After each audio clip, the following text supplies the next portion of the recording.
Krishna.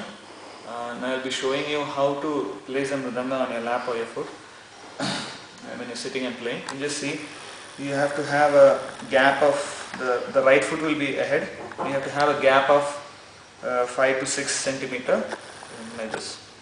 And you make sure your foot is covered by a dhoti. Place the mridanga in between your legs. Make sure it should be firm, and the strap behind the mridanga should be kept behind. And if you want, you can tighten slightly. The whole idea is when you are playing mridanga, you should not slip and fall.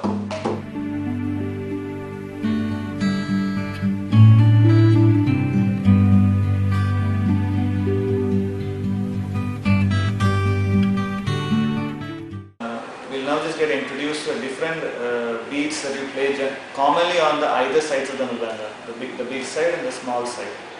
So we just focus on that. These are the beats. Generally you apply most of the beats. It's just a permutation and combination of these beats that make up a mantra. This is called as, generally it's called as closed beat on the small side. This is how it is. You use your 3 fingers and it hits the center and it's sticking on. You can watch it again. 3 fingers hit the center and it's sticking on. The, the, the, the. This is called as open beat. Okay.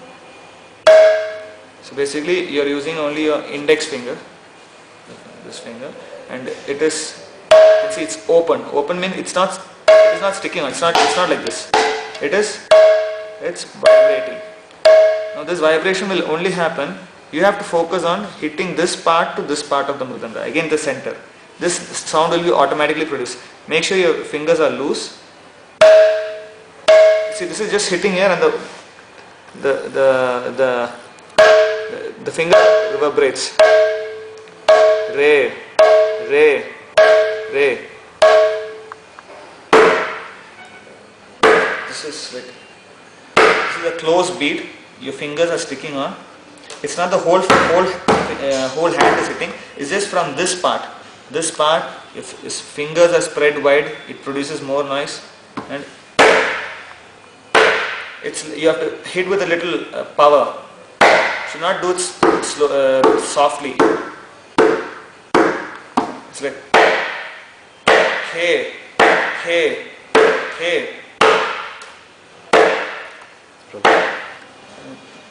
Just now we saw the closed beat. Now we'll see the open beat on this side. This is the open beat. So basically what happens is, this part of your hand hits this part actually.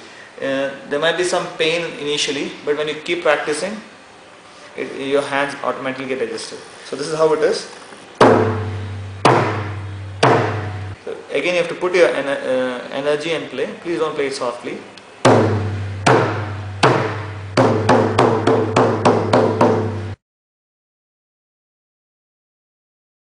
First we'll learn the basic beat. It's basically a hand and fingers exercise beat.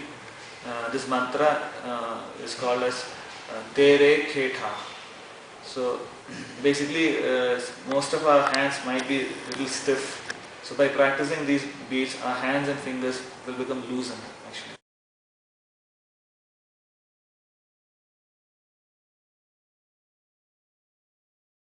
The first beat is The. It's a closed beat. Right hand closed beat. The. With energy and power. Re. Basically you are hitting the center and it's an open beat. The finger needs to reverberate. It's basically again a left hand closed beat. See, after you play, it's like K. It's sticking there. K. From this part to this part. So fingers are wide. K. K. See, it's not a K. Not K like this. It's Te is same as the Re beat.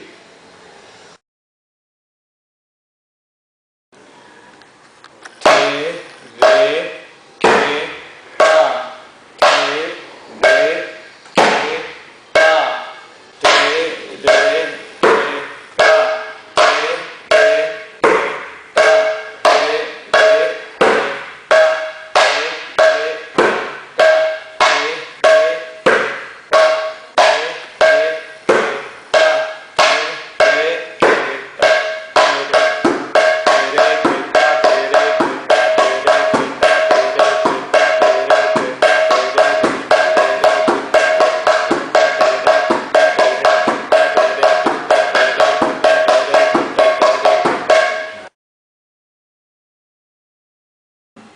when you're playing this mantra, please keep these few points in your mind.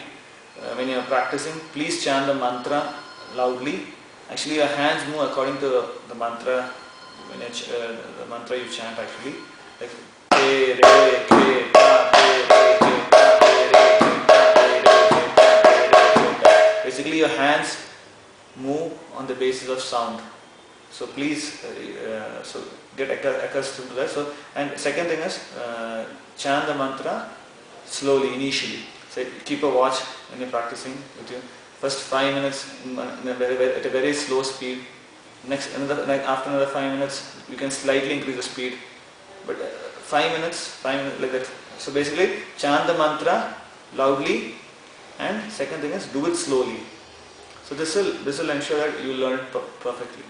Initially, when you start playing the mantra at a very, at a great speed, it is not good actually.